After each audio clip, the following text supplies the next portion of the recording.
Well, Keir Starmer, a multi-millionaire, accepted more than £100,000 in donations and freebies, including clothes for his own wife. Despite telling us nothing was wrong with that, he has now handed £6,000 back. Keir Starmer is in deep trouble, and it's happening right now.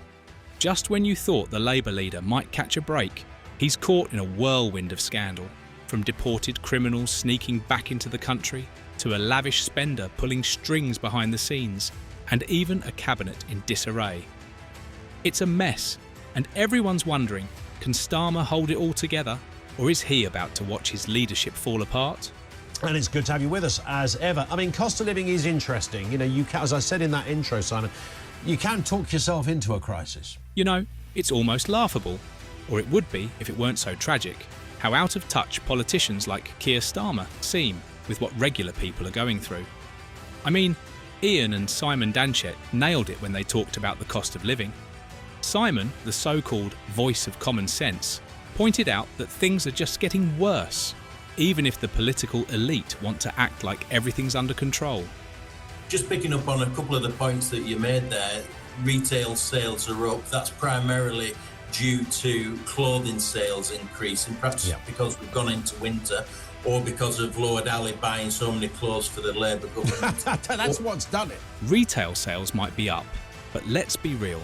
That's mostly because people are buying clothes, and not just any clothes, those that are somehow supposed to keep them warm without breaking the bank. It's as if politicians think a slight uptick in sales means people are better off. They're not.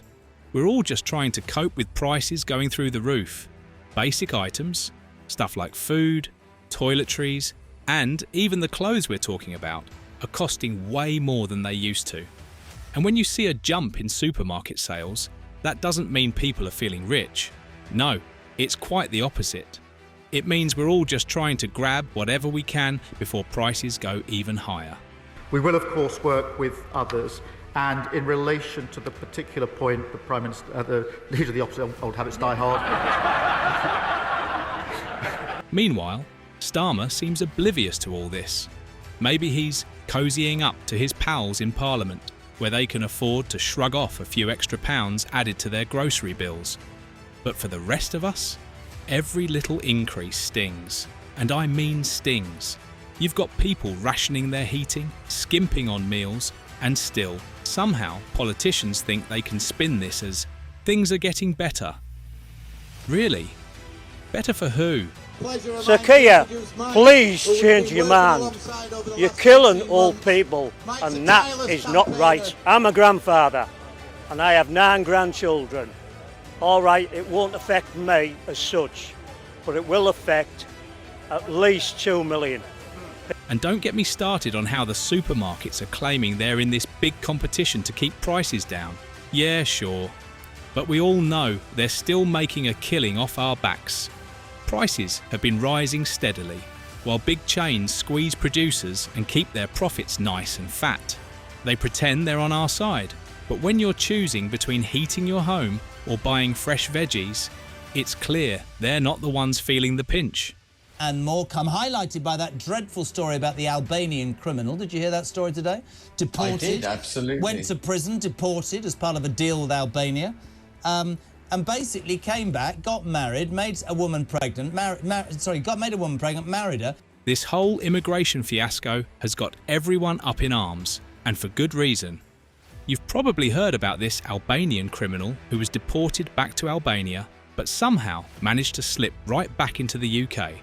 And as if that wasn't enough, he goes and meets a woman, gets her pregnant, and now he's claiming he has a right to family life here. Can you believe it? The sheer nerve.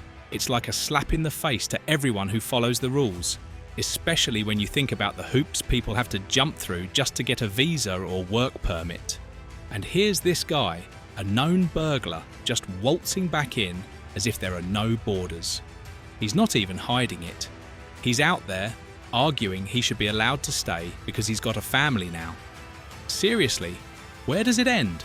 And under ECH law fact number 18.38-7, he has now rights as a family man to stay here. I just wanted to start by asking you this. The ECHR is such a hotbed of argument. The public's outrage over this is real, and it's pointed straight at Keir Starmer and the Labour Party. People are asking, how could this happen? How could someone who's already been kicked out once come back so easily? It's fueling all sorts of criticism about how the Labour Party is handling immigration, or rather, not handling it at all.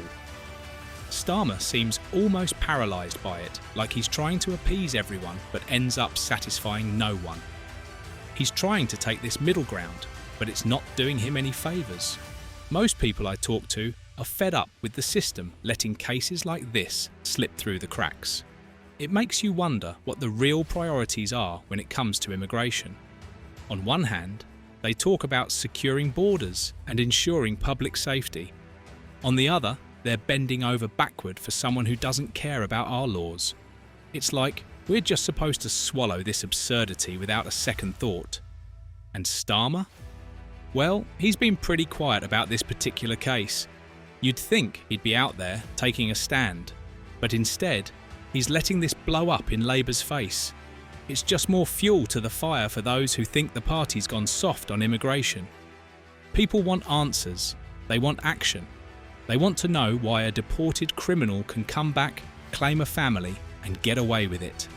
And right now, all they're getting is silence. If you think groceries and heating are bad, wait till you hear about the state of housing costs right now. Mortgages are through the roof, and rent isn't any better. You'd think the government would have a plan to help us out, but no. Here we are, left to fend for ourselves. Mortgage rates have barely budged. Sure, they went down 0.25% recently, from 5.25% to 5%. But come on, is that enough? It's hardly a drop in the bucket. When you're already struggling to make ends meet, shaving off 0.25% feels like a cruel joke. And you know what? Simon wasn't shy about saying that housing is his biggest expense right now. He talked about having to cut back on other things just to keep up with the mortgage. It's the same story for so many of us. You're sacrificing dinners out, scrimping on little luxuries, just to make sure you've got a roof over your head. Why can't sensible people realise it's not fit for purpose in 2024? Well, you're absolutely right. The ECHR is completely out of control. And what about Starmer? He's out here making noise about all sorts of issues, but housing? It's like he's just hoping it'll solve itself. People are getting frustrated, wondering why there's no clear plan to bring down these costs. You can't tell me that the average citizen should just grin and bear it while Starmer twiddles his thumbs. We need more houses, yes, but we also need a government that understands the urgency here.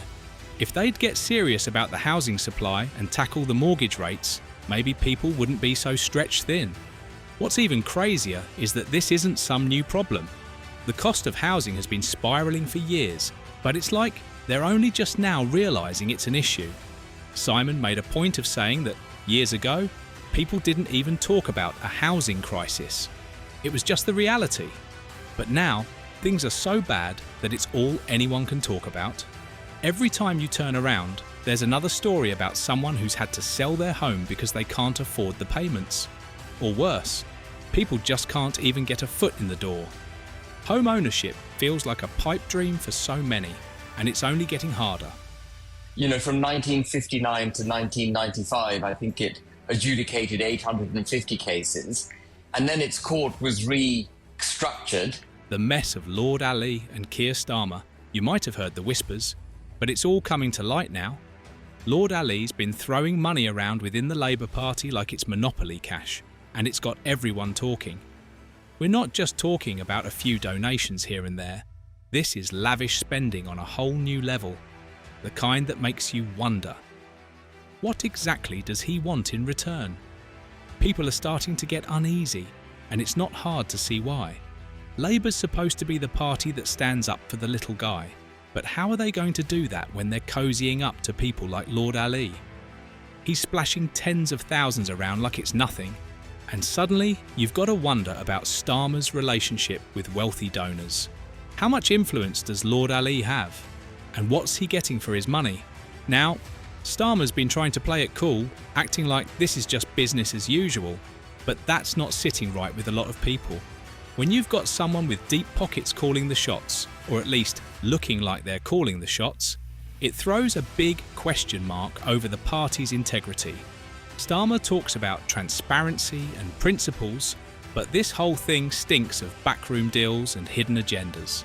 And let's be real, it's not a great look. You know what makes it even worse? It's not like Lord Ali is just some random donor.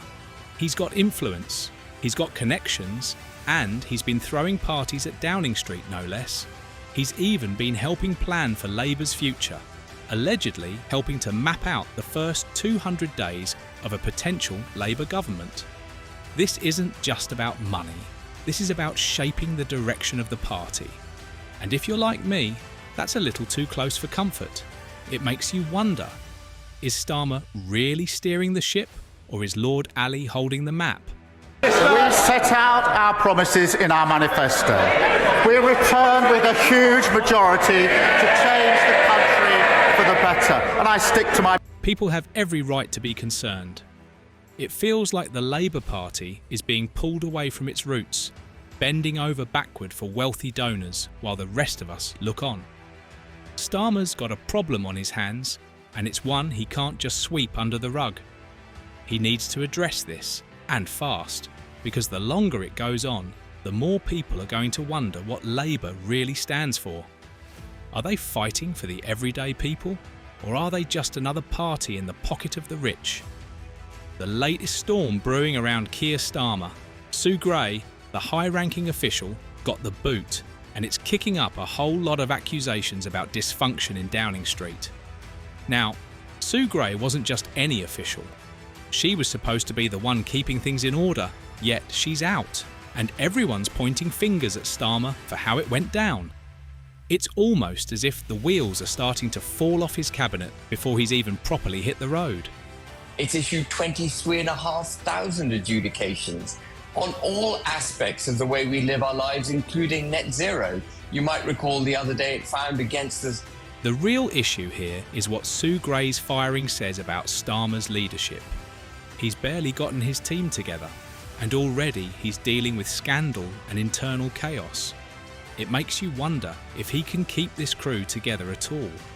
People are talking about dysfunction like it's just another day at the office for Starmer, and that's not a great look.